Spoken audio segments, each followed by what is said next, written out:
საქართველოს კონსტიტუციაში სასამართლო სისტემის საკითხებზე ცვლილება შევიდა. საქართველოში მოსამართლეები უბადოდ უნდა დაინიშნოს. სასამართლოებს უფრო მეტი გამამართლებელი განაჩენი გამოაქვთ. საზოგადოებამ უნდა გაიგოს რა არის ნაფიც მსაჯულთა სასამართლო. ჟურნალისტების ჩართულობა მხარეების პროფესიონალიზმის დახვეწას ხელი შეუწყო.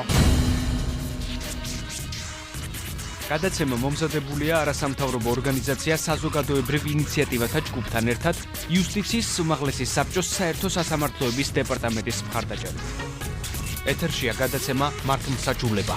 მოგესალმებით ძვირფასო რადიო მსმენელებო, აჭარის რადიოს პირდაპირ ეთერში ტალღაზე FM 104-სა და 5-ზე თქვენი სმენთ გადაცემას მართლმსაჯულება, რომელსაც მე ჟურნალისტი თამილა დოლიძე გავუძღვები, ჩემთან ერთად კი პირდაპირ ეთერს რეჟისორი ინგა ნარჩემაშვილი უზრუნველყოფს.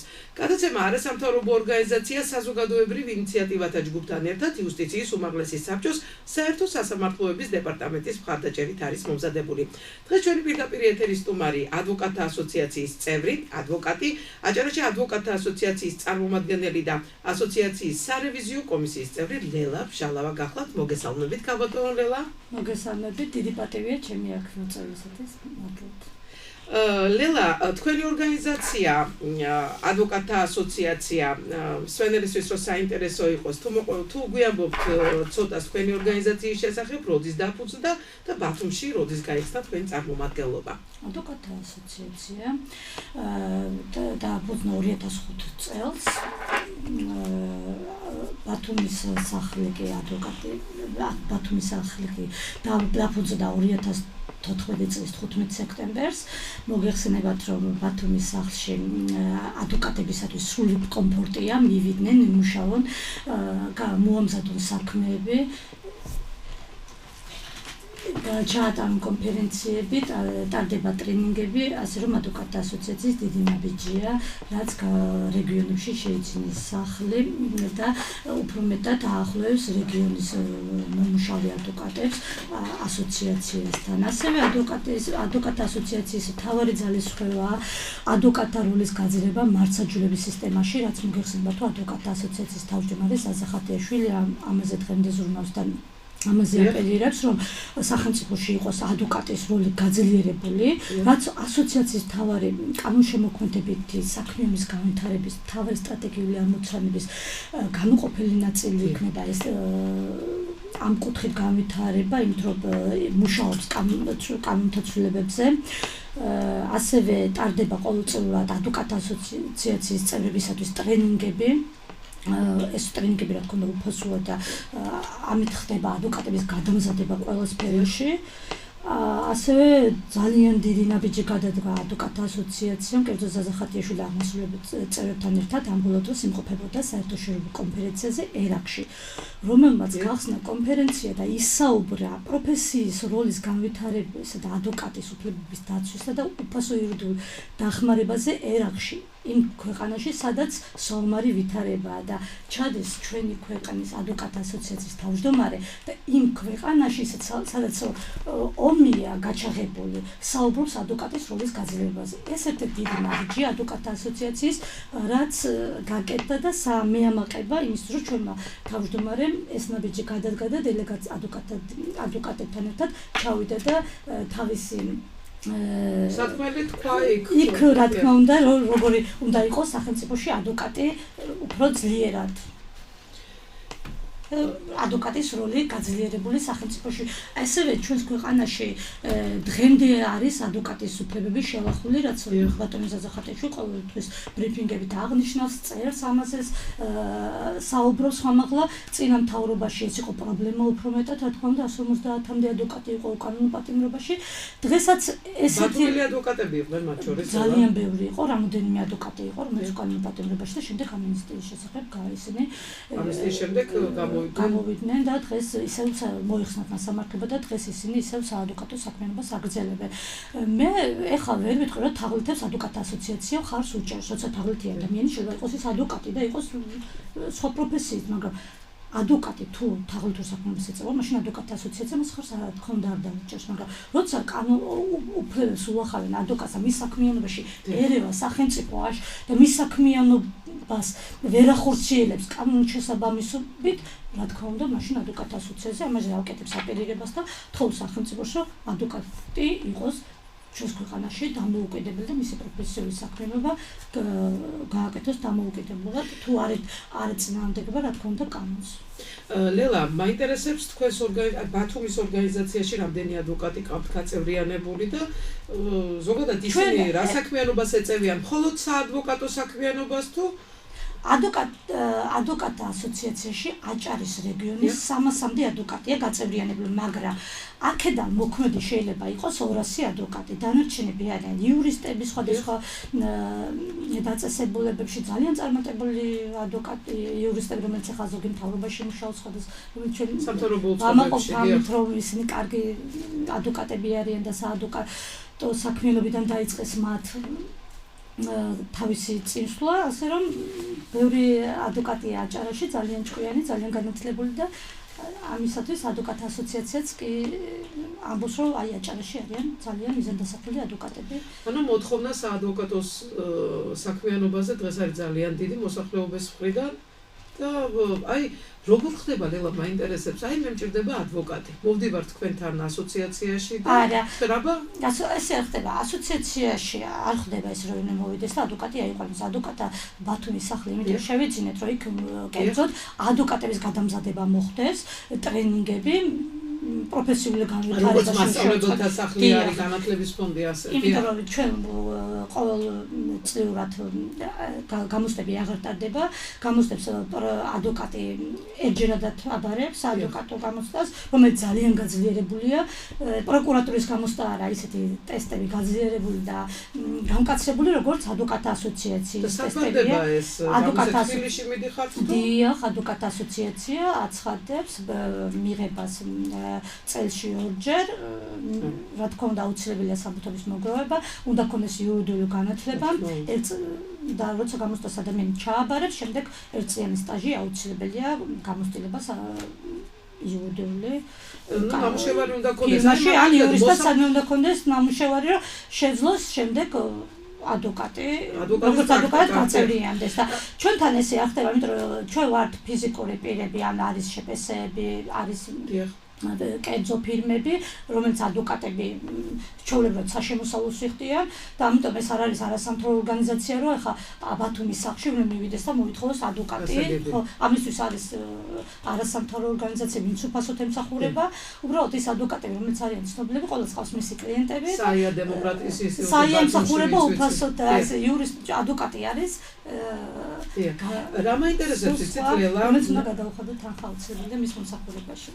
რაიმე ნორმა ზღვარი არსებობს აი ამ თანხის გადახდის ადვოკატზე თუ 4%, მაგრამ შესაძლებელია თუ დავადიდია მხარეების შეთანხმების შედეგადაც შეიძლება მხარეები შეთანხმდნენ და უფრო ჰონორარის გაიზარდოს ეს ხელშეკრულებაში და აისახოს აუცილებელია. მაგრამ არის შემთხვევები, როდესაც ადვოკატები უფასოდაც აკეთებენ თავიანთ საქმეს. იშვიათად, მაგრამ ასეც ხდება. უფასოდაც ახლა ბათუმი აჭარა პატარა ახლობელ მეგობრებშიც და საერთოდ შემიძლია რომ ბევრი ადამიანი ისეთი შემცოდებია სიღარიბის ზღვარს ყოფილა და გამიწევია უფასო კონსულტაცია და დამხმარება. ეს ყოველი ადვოკატი გააკეთებს ამას ჩემი საზრით, მაგრამ ვერ მოვუწოდებ ადვოკატს, რომ ეს საქმე გააკეთოს უფასოდ.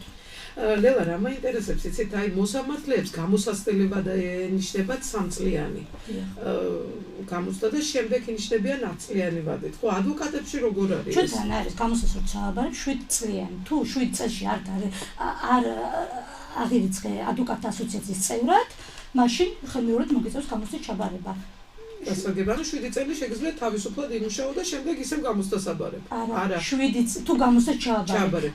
არ გაწევრიანდები ადვოკატთა ასოციაციასთან. გავა 7 წელი, მაშინ ის ჩაბარებული გამოცდა უქმდება, რა თქმა უნდა, თავიდან უნდა ჩააბარო. ეს ხელმეორედ რა ჩააბაროთ, ამიტომ წევრიანდებია, შემდეგ თუ სამსახურს იწყებენ, იჩერებენ და შემდეგ აღმასრულებელ საბჭოს გადაწყვეტილებით ისევ აღუდგება მას უფლება მოსილება. აი საქართველოს ადვოკატთა ასოციაცია პროექტს განაგრძობს, რომელიც ახლად გაწევრიანებულ ადვოკატებთან შეხვედრებს ითვალისწინებს. ლელა, შენ თქვი გადაცემის დასაწყისში ამ შეხვედრებში, ამ ტრენინგები და ისაო და აი რა შეხვედრებია კონკრეტულად, რა შეხვედრებს ითვალისწინებს? მოგახსენებთ ახლა რომ ადვოკატთა ასოციაცია ახალ გაწევრიანებულებს აღმასრულებელ საბჭოს წევრი ირაკლი ყანდაშვილი შეხვდა. მათ გააცნო ადვოკატთა ასოციაციის შესახებ დებულება, რა საქმიანობს, რა მიზნები აქვს, ასევე ადვოკატთა ვინც ახალ გაწევრიანდება, მათ აქვს შესაბამისი სხვა ტრენინგები. და ამ ტრენინგების შესახებ ვამბო, რომელიც მოქმედ ადვოკატს სხვა ტრენინგები ის გავლა ესაჭიროება და ახალ დამწყებებს კიდევ სხვა სახის ტრენინგებზე ბაქოში გიტარდება ტრენინგები თუ თქვა დედაქალაქში მიდიხართ ან სადმე სხვა ქვეყანაში მიემგზავრებით ან არა ჩვენთვის ჩვენ ადვოკატთა ასოციაცია მით რომ შეიძლება ბათუმის სახლი რომ ფაქტიურად ტრენინგები ტარდებოდა ქუთაისსა და თბილისში და ეს იყო ყველაფერი ხარჯებთან დაკავშირებული. ზოგი ადვოკატი ამას ვერ ახერხებდა იმიტომ ზოგი ადვოკატი ახლა არის რომ არ გააჩნია მისი შემოსავალი, ზოგი არის დამწყები თუ არის მით უმეტეს. დიახ, ასევე არის უხუცესები, რომელსაც არ შეუძლიათ მათ სხვა ქალაქში მგზავრობა და ამისათვის ადვოკატთა ასოციაციამ ძალიან კარგი საქმე გააკეთა იმისათვის, რომ შეუქმნა იმის კომფორტი, რომ ადვოკატები ფეხითაც კი მივდნენ ბათუმში, ძალიან ახლოსაა ადვოკატთა სახლი და ძალიან ესე ყოველთვის ადვოკატთა რაც ტრენინგები ხატარდება, ძალიან ბევრი ხალხი მას ესწრება და ეს არის ძალიან აი ადვოკატთა სახლი არა ვარ მე ნამყოფი ადვოკატთა როგორია ადვოკატთა სახლი აი ყოფითი პრობლემები მოგვარებულია იქ ანუ სტრუქტურა როგორი არის აი მოკლედ რაც შემიძლია მე აგიხსნით ინფრასტრუქტურას და სტრუქტურას ეგ არის ორსართულიანი სახლი თავისი სასტუმროთი შეუძლია ტრენერებს დარჩენ ღამით ასევე არის სატრენინგო დარბაზი, კონფერენციები სადაც ჩატარდება, ბრიფინგები სადაც გაიმართება ადვოკატებისათვის. პირველი სართული არის სადაც მენეჯერი, ოფის მენეჯერი ზის, ემსახურება ადვოკატებს, არ არის იურისტი, ჩვეულებრივი იურიდიული განათლების ეკონომიური განათლება აქვს მას, ამიტომ ჩვენ სპეციალურად გავაკეთეთ რომ არ ყოფილიყო იურისტი. გასაგებია. და უფრო კარგად თავად ის რომ შეუქმნას ადვოკატს იქ მისულოს კომფორტი და დახვდეს კარგად გაუწიოს მომსახურება რაც სჭირდება ადვოკატს. ამიტომ ადვოკატთა ასოციაციაში დღეს ვიტყვი რომ გვაქვს იმის შესაძლებლობა რომ ადვოკატებს სრული კომფორტი ჰქონდეს იმისათვის კარგი რომ სხვადასხვა სახელმწიფო სტრუქტურების გვიკავშირდება და გთხოვენ თქვენს ორგანიზაციაში ტრენინგებს ჩავატარებთ. ეს რა თქმა უნდა ძალიან დიდი ნაბიჯია რომ უკვე ყველა მიცის რომ ადვოკატის სახლი არის ბათუმში ასეთ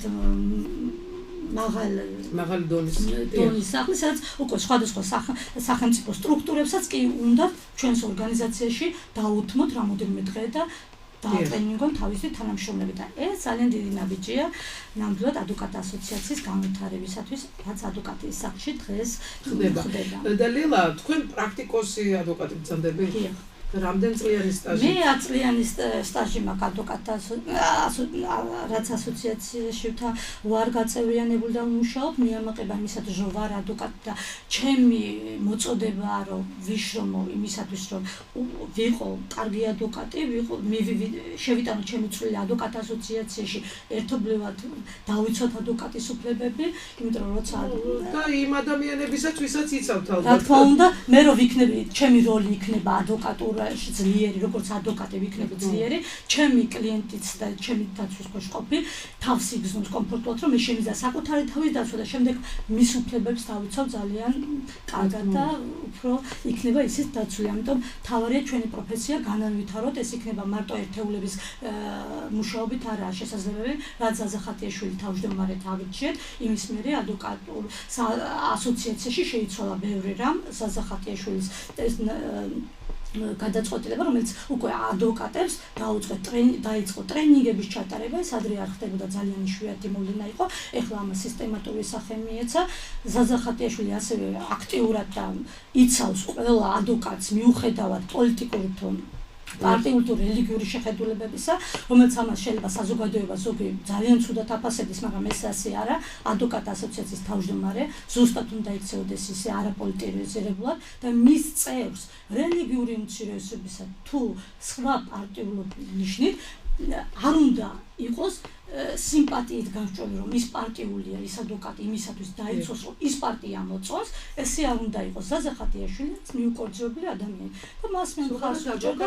ადვოკატი ხო არ პოლიტიზირებული არ უნდა იყოს, მაგრამ ეხლა 4000-მდე ადვოკატია და ადვოკატს ნამდვილად ვერ აუგზავნებთ. ეხლა არც კანონში ჩაიწერება, რომ ადვოკატი არ იყოს პარტიაში და როცა არის პარტიაში, მის ინტერესებს იცავ. და როცა იმ ადვოკატის დევნას დაუწყება, რა თქმა უნდა, ადვოკატ ასოციაცია დაიცავს მის ადვოკატის უფლებებს. თქვენ ასოციაციაში ყველას ალბათ არც მიიღებთ და არცღებულობთ ალბათ და არის ალბათ რაღაც რეგლამენტით დაწესებული, ვთქვათ, ვისი მიღება შეგიძლიათ ასოციაციაში, ხო? გეტყვით, ადვოკატთა ასოციაციაში შეიტანს განცხადებით მიმართავს, ვის განხილავება, მხოლოდ შემდგომ განიხილავს ამას აღმასრულებელი საბჭო, მოიწევს კრებას, მაგრამ უნდა იყოს განცხადებაში მითითებული ესე იგი განაცხადი იყოს ნასამართლეობის შესახებ, ცნობა ნასამართლეობის შესახებ, ერთწლიანი სტაჟი. ერთწლიანი ახლა აღარ მითხარით. დიახ, კიდე და დანარჩენი იურიდიული განათლების ქონა აუცილებელია, ეს აუცილებელია პარტიულობას.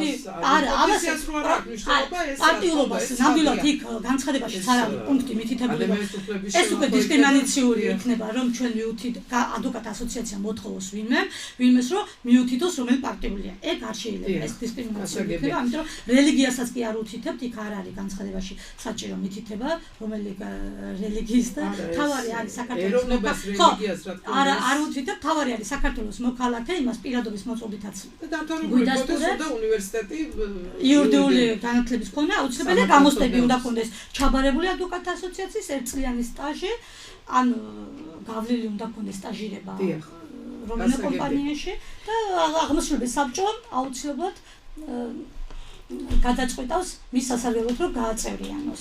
აი, ადვოკატი და პროკურორი ზოგადად თანაბარი უფლებებით უნდა სარგებლობდნენ, ამას აწესებს კანონი.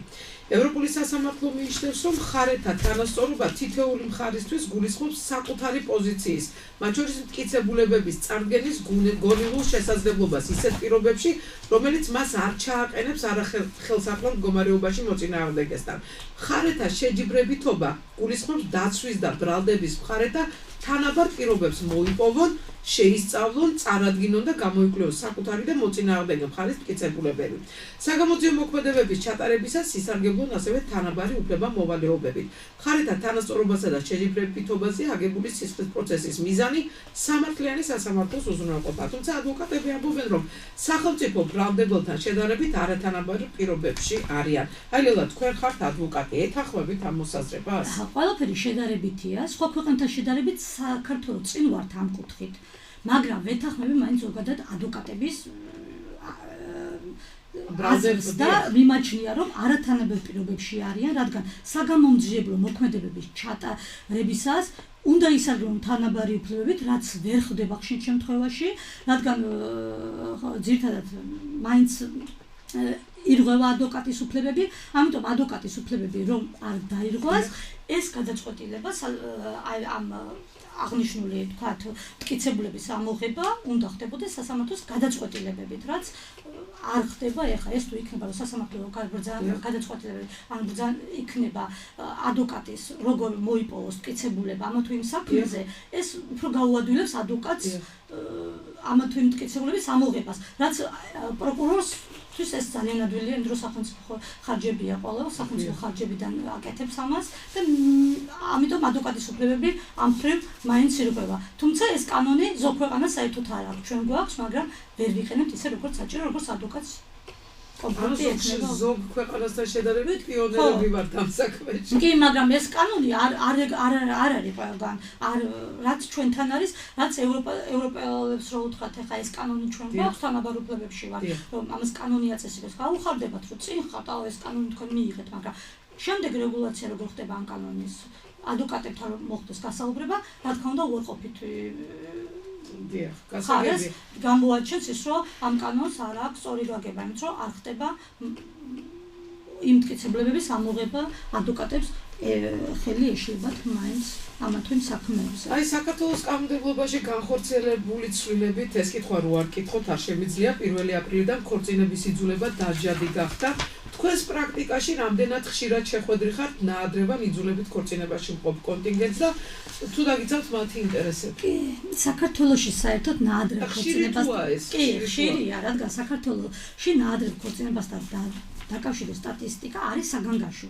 ქალების დაახლოებით 18% არასრულწლოვან ასაკის შესრულებამდეა დაქორწინებული, რა წარმოშობს შემდეგ ოჯახურ ძალადობას. ქართული კანონმდებლობით ქორწინება დაშვებულია 18 წლის ასაკიდან, თუმცა კანონმდებლობა ასევე ითვალისწინებს ქორწინებას 16 წლის ასაკში. ამ მშობლების თანხმობით ან სასამართლოს გადაწყვეტილებით. აქამდე საქართველოში ქორწინების ყველაზე დაბალი ზღვარი 13 წელია. თუმცა რამოდენიმე ხნის უკან დაფიქსირდა, კერძოდ კახეთშიც და მაღალმთიან რეგიონებში 12 წლის ასაკი. რაც ეს რიცხვი არის საგანგაშო 12 წლის ასაკში ბავშვს მშობლები როცა დაოჯახები, ეს არის დანაშაული. მე ამ ცვლილებებს, საკანონმდებლო ცვლილებებს მივესალმები, რომ 1 აპრილიდან შევიდა ძალაში ქორწინების იძულება სისხლის სამართლის დანაშაული გახდა 2015 წლის 1 აპრილიდან. ოჯახის წევრის იძულებით დაქორწინება 2-დან 4 წლამდე პატიმრობა. თუნდაც არარეგისტრირებულ ქორწინებაა დაფიქსირდეს. ანუ ეს სამოქალაქო ქორწინებას მაინც დაიჯდება პირი, თუნდაც ურთიერთობა სექსუალური ურთიერთობა გქონდეს, ხოლო და იცოდეს რომ სრულწლოვანს გქონდეს, არასრულწლოვანთაც ისიც ჩაითვლება, რაც აქამდე არ ითვლებოდა. ერთ მაგალითს გეტყვი, ჩემთან გავიდა მშობლები რამოდენიმე წლის უკან, თავისი გოგონა იყო 14 წლის, არასრულწლოვანი, რომელმაც მოატყუა სრულწლოვანმა, მიიყვანა სასტუმროში დაოჯახების მიზნით. სასტუმროში არავის არ დაინტერესდა, რომ გოგონას მონაცემები გაეკონტროლებინა. ან პირადობა გამოერთვა და არაფერი და მშობლებმა მონახეს 2 დღის შემდეგ, გოგონა წამოიყვანეს, რადგან 14 წლის ბავშვი იყო, ის იყო ძალიან დიდი 27 წლის, რა თქმა უნდა ძალიან დიდი ზღვარი იყო ასაკობრივი მშობლებს, არც უნდათ ის პიროვნება. ამისათვის მიმართეს პოლიციას და მოთხოვეს, რომ არასრულწლოვანი შეიყვანა შეცდომაში, ბავშვმა არ იცოდა, რომ ის იყო 27 წლის, ეს იყო უკვე დანაშაული და პოლიცია მათ ეუბნებოდა, რომ თქვენი შვილი ნებაყოფლობით წაყვა ამ პიროვნებასთან ჩვენ ვერ დავჯერდოთ. მიუხედავად იმისა, 14 წლის ხო, რადგან ეს კანონი უკვე იქნება სამართალდამცავი, უკვე ვალდებული იქნება ამ კანონს დაემორჩილოს. უკვე ოჯახებში უკვე ეს პრობლემები აღარ იქნება, რომ არასრულწლოვანი შვილის უფლებები დაცული იქნება იმ მაღალმთიან რაიონებში, სადაც არის ჯერ კიდევ აკვანში დანიშნები და 13 და 14 წლის ასაკში გათხოვება და ქორწინებები იქნება უკვე კანონით დაკრძალული და ამასაც სოციალური სააგენტოებიც აქტიურად იქნება ჩართული იმისათვის, რომ გააკონტროლონ ის მაღალმთიანი რაიონები, რომ არასრულწლოვანებს არ მიეცეს მშობლების იძულებით ნაადრევი ქორწინება, რაც მიმაჩნია, რომ ძალიან ბევრი მაგალითებია ამის. მე პირადად ესეთი მაგალითი, რომელიც ყოველთვის მახსენდება, გააგნებული ვარ, რომ მაშინ არ დაისაჯა ის პიროვნება იმისათვის, რომ ჩათვალა გამოძიება, რომ ამ არასრულწლოვანებით იყო ნებაყოფლობით. ის პოლიციელი თუ დაისჯება, აი თქვათ კანონში თუ წერია ის, რომ პოლიციელი რომელიც ამას დამალავს, მიჩქმალავს, რა თქმა უნდა, კანონს საწინააღმდეგო ქმედება ყველასი დაისჯება. ის იქნება მშობლის, ნათესავის, რომელმაც იცოდა და დამალვა, თუნდაც იყო ის სამართალდამცავის. მისი დედას და მამას დაისჯება იმისათვის, რომ იციან და ამას ხელს აფარებენ თავისი არასრულწლოვანი. ფაქტობრივად, ახლა მე გენდერის თემაზე მუშაობ უკვე 11 წელზე მეტია და მე ვფიქრობ, რომ ნაადრევი ქორწინება ზოგადად ქალებს უკარგავს საზოგადოებას, განათლებულ ქალებს, იმიტომ რომ იმ ქალებს ერთმანეთად განათლების უფლება.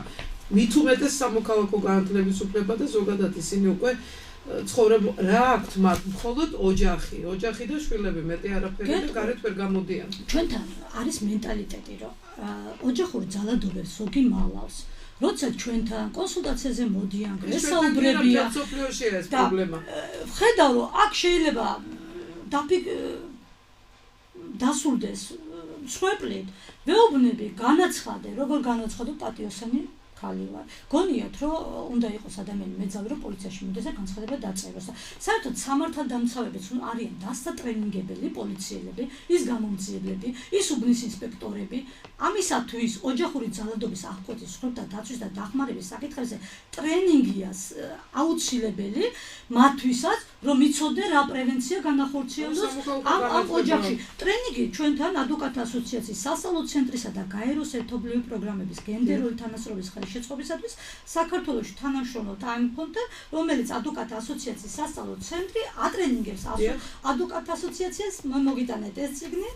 გაეცალეთ თქვენ გენდერულ იმაზე მუშაობთ, აუცილებელია. მაშინ აუცილებლად უნდა გადავიდეთ შემდეგ თემაზე. თქვენ 2014 წლიდან ბათუმის გენდერული საკონსულტაციო საბჭოს წევრი ხართ და რა საქმიანობას ეწევა ეს გენდერული საბჭო და თქვენს ფუნქციებში რა შედის ამ საბჭოში მუშაობისას? გეტყვით, მე 2014 წლიდან ამ საკონსულტაციო საბჭოს წევრი ვარ, რომელიც ხშირად ვესწრები მათ სხდომებს მომწონს, რომ ისინი მეტად ქალები არიან ჩართული, აქტიურობენ იმისათვის, რომ პოლიტიკაში იყოს ბევრი ქალი, ასევე მათი ახალ პროექტებს აკეთებენ, რომელიც საინტერესოა. არაერთი პროექტი მოეწყო საკრებულოში ჩატარდა, თქვენც იყავით მოწვეული, ბათუმის ძალიან ისე დაფასებული კოლორიტი ხალხია, ასევე მამაკაცი იყო მიწვეული და არის საკონსტიტუციო წევრი ჩვენი. არ შემიძლია მისი მონაწილეობა და მისი ესე იგი შემართება არ აღნიშნო. მე არაერთხელ გაუწია ადვოკატირება იმ ძალადობის სხვებ ქალებს, რომელიც ჰქონდათ ამგვარი პრობლემები.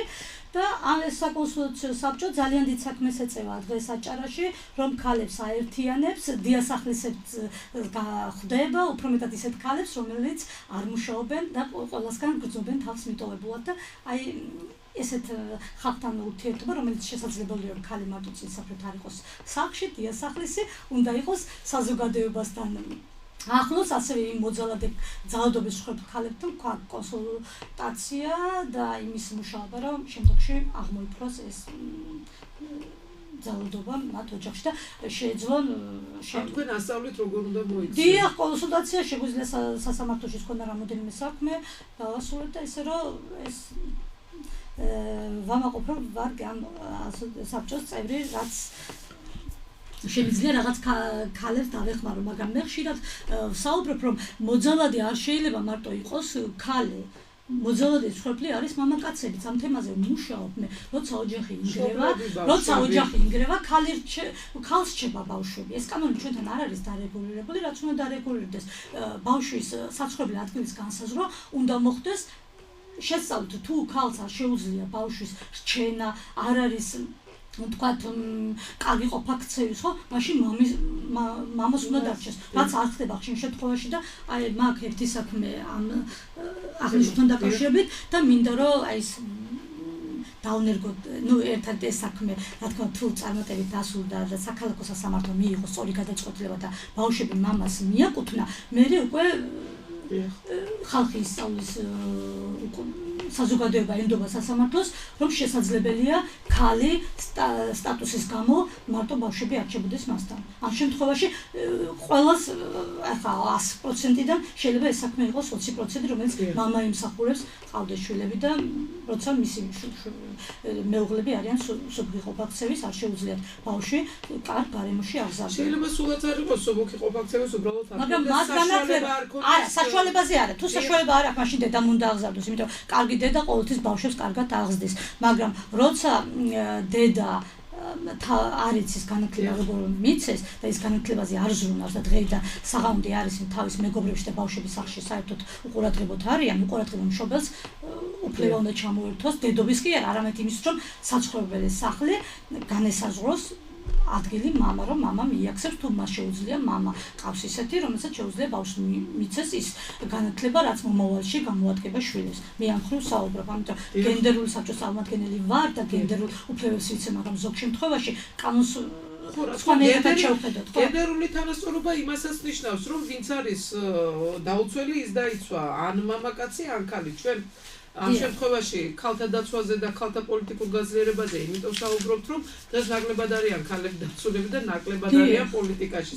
ეს არის ჩვენი ქალები, იმიტომ არიან ნაკლებად დაცულები ადრეული ქორწინების შედეგად. მათ ვერ მიიღეს ის სწორი განათლება, რაც საჭირო იყო, მათ ვერ განვითარდნენ და შემდეგ და ჩვენი გადაცემის დრო იწურება და უნდა შეგეკითხო აუცილებლად ყველა სტუმარს უსვამ ამ კითხვას, ვინც მოდის ჩემთან გადაცემაში ადვოკატთა ასოციაციაში გენდერული ბალანსი როგორ არის დაცული? ადვოკატთა ასოციაციის ყველაზე კარგად სასამართლოშიც კარგად არის გენდერული ბალანსი დაცული, იმიტომ ადვოკატთა ასოციაცია შედგება აღმასრულებელი ეთიკისა და სარევიზიო კომისიებისაგან, აღმასრულებელშიც ქალებია მრავლად, ეთიკის კომისიის თავმჯდომარე არის ქალბატონი, ესევე სარევიზიო კომისიაშიც აღმასრულებლის საბჭოს დივანის გახლავთ ქალბატონი, კოორდინატორები ყველა რეგიონებში ქალბატონებია დანიშნული. ადვოკატებიც მრავლად არიან, ასე რომ გენდერული ბალანსი სულად არის ადვოკატთა ასოციაციაში დაცული და საერთოდ არ იგრძნობა, რომ იქ მამაკაც და უფრო მეტი სიმრავლე და ქალების რაიმე მათ ადგილს ვერ პოულობდნენ და მათ უფლებები შელახული ეს არ არის თავისუფლად 50-50 შემიძლია თუ არა 60-50 მაინც არის, იმიტომ რომ ქალი ჯგუფი ისი არ არის სხდომა არ გაიმართება, ქალი რომ არ იყოს ეთიკაშიც ქალებია მრავლად 7-8 ქალია, ესევე აღმასრულებლის საბჭოშიც ქალი, რევიზიაშიც ქალები. უზენაეს სასამართლოს თავმჯდომარეც ქალბატონი ინო გენედაძე, ასევე ჩვენი ეთიკის კომისიიდან მიიწვიეს ეკატერინე გასეტაშვილი, ჩევლად ეკატერინე გასეტაშვილი, რაც ადვოკატთა ასოციაცია ამას მიესალმება და გვიხარია, რომ ქალბატონი არის ქალბატონის მიზანდასახულები და ჩვენ ქალბატონებს შეგვიძლია ბევრი რამ გავაკეთოთ სახელმწიფოს. ჟურნალისტიკაშიც ბევრი ქალია.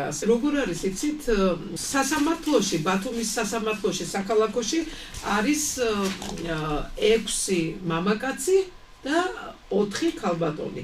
4 ქალი, ესეც ახლა 40% ქალები არ არის ცუდი მაჩვენებელი, მაგრამ მათი თავმჯდომარე მამაკაცი ბატონი დავით მამისეიშვილი. ჩვენთანაც და ერთ კითხვას დაგისვამ საქართველოს ადვოკატთა ასოციაციის მართლმსაჯულების რეფორმების კომისიის ორგანიზებით მარტში მრგვალი მაგი და საკანონმდებლო წინადადებები უზენაესი სასამართლოს ეფექტური რეფორმირებისთვის გაიმართა.